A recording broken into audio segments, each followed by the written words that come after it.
us about the business. You have to always remember that you can overpay for growth. A lot of people do it with growth stocks because they're growing. So we just assume that the price now is good because the company is growing, but we don't break down how much we're actually paying and what that company actually has to do and how long it has to do it to make that a smart investment. Hello, my name is Carlos McWhorter, CPA, and welcome to Roadmap to Wealth, where I analyze some stocks to help you make wise financial decisions. So today we're going to be analyzing Tesla. We're going to look at the revenues, we're going to look at the free cash flow of the company. Also, we're going to look at the balance sheet. How fast can they pay off their debt? And then we're going to get into evaluation to see, is Tesla still overvalued, even though the price has dropped down so much in the last year? So let's take a look. Now, the first thing I want to look at is the segments. Now, the reason why I want to look at the segments is because so many people say Tesla is a tech company, it's a technology company, it's a data company. And so many people invest in it thinking that it's a tech company. But what I like to do is look at the financials and allow the financials to speak to me about the business versus me speaking to the business about what it actually is. So looking at the financial statements, we can find the segment reporting and information about geographic areas. Every publicly traded company is required to report their segments. If any segment is 10% of their revenues or more, they have to report on them. So if we look, we have $51 billion coming out of their automotive segment, and we have $2.7 billion of revenue coming from their energy generation and storage segment. So 95% of their revenues comes from vehicles. So they are an automobile manufacturer. That's who they are. You don't see any type of technology segment. You don't see any data segment. Nobody goes to Tesla just to buy their technology. They go to Tesla to buy a vehicle. And yes, their vehicle does have technology embedded in it, but the technology only has value in the vehicle. It does not have value outside of the vehicle. So don't refer to Tesla as a tech company. They are a car manufacturer. They're an automotive company. They have capital expenditures that are high like car companies, not low capex like tech companies. Cut out the foolishness. Stop calling this a tech company. It is a car company. So let's get into some of the numbers of the company and let's evaluate their performance over the past few years. So first, I like to look at top line revenue growth. Is this company growing and at how fast are they growing? Now, looking at top line revenue, of course, we already know Tesla is growing at an amazing rate. 2017, we're at 11.7 billion, all the way down to 2021, 53.8 billion. Now, this last line, TTM, the trailing 12 months, we're looking at the last 12 months since we don't have another full year of 22 being reported yet. Looking at the last 12 months, they're on trend for about $74.8 billion. Again, tremendous growth. Over the past 5 years, they have 71.5%, and anything over 20% is considered high growth. So Tesla is definitely in a high growth state and will remain in a high growth state for some time as the electrical vehicle demand continues to grow worldwide. So looking at their change year over the year, it's was only low in 2019 with only 14% growth, but every other year they've been well over 20%, keeping up that high growth. So revenue growth is good. So looking at free cash flow, which I think is the most important number when looking at a business.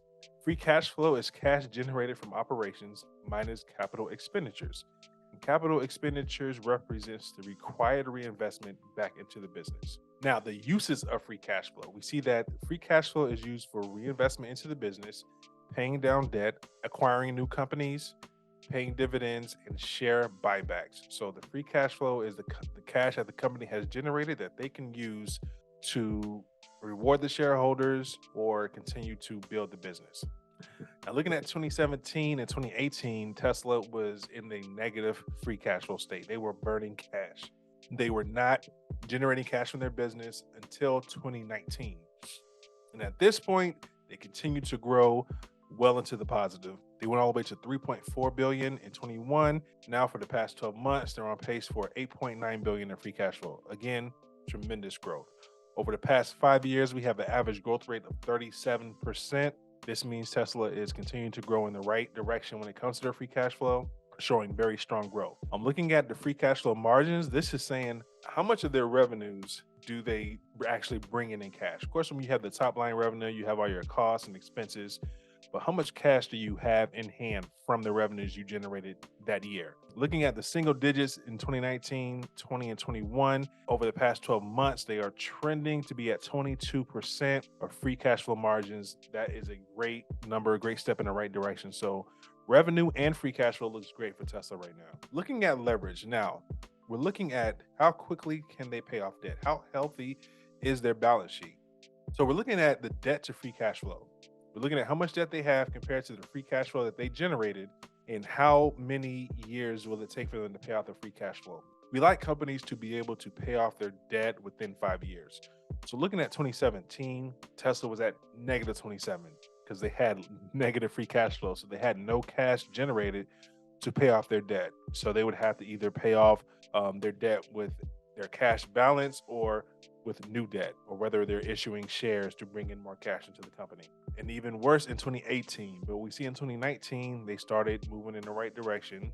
12 years, 12 times free cash flow to 3.5 times. In 21, they ended at 1.5 times free cash flow, meaning they can pay off their cash flow in 1.5 years. So over the past 2 years, they've been in a great leverage position. On average, for the past 5 years, 5.2. So they haven't always been in a properly leveraged position, but we are going to know that they're in a much better position leverage-wise. So we see a good trend here with it when it comes to their debt. Now, looking at the valuation, I like to look at it in two ways. Number one, the simple way is the price to free cash flow.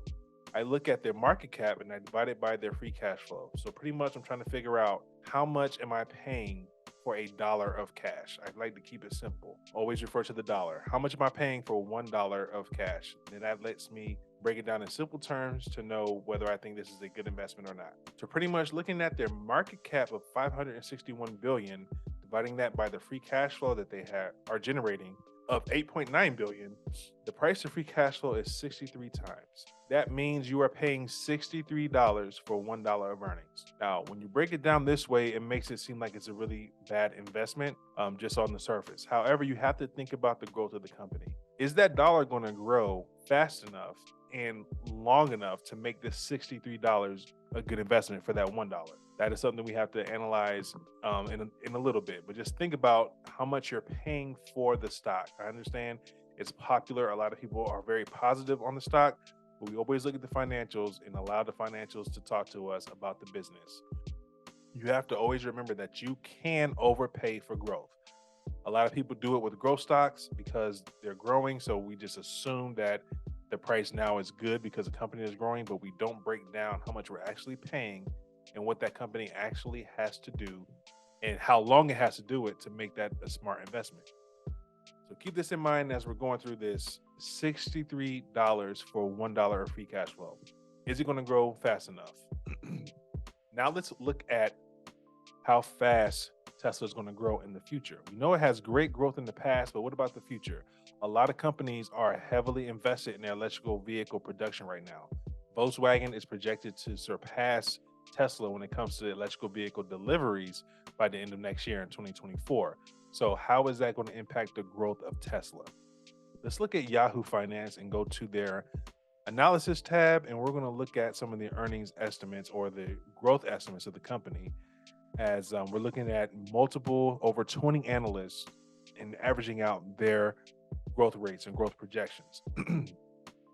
So scrolling down to growth estimates, over the next 5 years, Tesla is projected to grow at about 25.3%.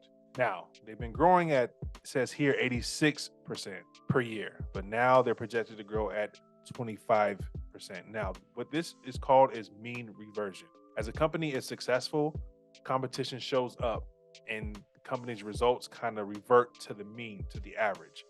So Tesla had a lot of growth because they were the major electrical vehicle producer. Now that other car companies, the legacy companies, are producing more vehicles, their growth rate is dropping now. That is called mean reversion. Any new technology, any new company, this always happens. The company that is ahead or the company that's first, when competition shows up, things start to come down. Tesla didn't drop their prices because they wanted to. They didn't want to just give that gift to the customer. They dropped their prices because because more competition is showing up and they have to remain competitive. So the prices kind of reverted to the mean, to the average of what the electrical vehicles, should cost a customer. So 25.3, we'll just go with 25 for now, and look at how that's going to impact the price. And just look at how, so looking at the discount cash flows for Tesla. So what we're doing is we're looking at about 10 years and we're seeing, based on what we think the future growth is going to be, how much is Tesla worth today? Again, I'm using 25% for the first 5 years, and it's always a good idea to drop your growth rate the further you go out. So I'm going to drop that to 15%, looking at years 6 through 10. Now, it could be more than that, but I'm trying to be conservative, so I'm going to ahead and drop it to about 10%, understanding that the competition in the EV market is going to continue to grow and get more fierce as time moves on. So 25% for the first 5 years and 15% for the second 5 years. My discount rate, I typically use 15. I want to go for a 15% annual growth rate. I don't want to do 10%. Some people do 10, but I can get 10% growth rate by investing in an index fund. So why am I doing this work to analyze stock, break it down, do discount cash flows for a 10% gain? I'd rather go be more aggressive, do a 15%. Now, if I were to drop this to 10%, it would give me a higher price. So I want to use 15%. That way I can be more conservative. Just in case I'm wrong, I have more cushion for error there. Terminal value, I'm assuming that in 10 years, I can sell Tesla for at least 12 times free cash flow. Right now it's trading at 63 times, but what is that going to be? How fierce is this competition going to be over the next 10 years to impact Tesla's performance? I could say 15, that's the highest I want to go. We don't know who's going to be number one in the future, so we're going to say 12 times free cash flow. So looking at the year one, right now they're at 8.9 billion of free cash flow. Looking at the future, I believe that Tesla is worth about $229 billion right now, based on my inputs here. Right now they're at 561 billion. So they are overvalued by what I estimate to be 144%. To help break that down even more, they're trading at $177.90. I think the stock is worth no more than $72. Tesla is, in my opinion, still overvalued. It can still fall down a whole lot more. If you were to look at other automotive companies, their free cash flow multiples is much lower than Tesla. So me being a conservative investor, I would not touch Tesla until it got around 72, preferably lower, just in case I'm wrong on this price. But $72 before I'm even interested in looking at Tesla. Now I'm looking at macrotrends.net. And I like to look at some of their charts that they have, looking at the market cap, which is basically looking at the stock price. I remember when Elon said that the stock was overvalued in 2020. And at that time, Tesla was about 151 or 154, about $151 billion in market cap. And when he said that the stock is overvalued. Since then, as you see, the stock continued to go crazy. During this time, people were trading Tesla as if it were a tech company. As soon as the Fed stopped printing money in 2022, as you see that stock price started to come down, people started trading and investing in Tesla as if it was a car company. I believe there's more potential for it to come down. I think our market is still overvalued. I don't believe this is a safe entry point. Of course, it's a better entry point than before when the stock was higher. Of course, if you invest now, you have less risk than when you invested at these points. However, remember, this stock was over $1 trillion. Now at about 519 billion, I still think it's overvalued. So buyer beware. So thanks for joining me today on this video, Roadmap to Wealth. My name is Carlos McWhorter, CPA. If you thought this video was helpful, please consider hitting the like button and subscribing. I have so much more coming to you. Also in the comments, let me know which stocks you want me to evaluate.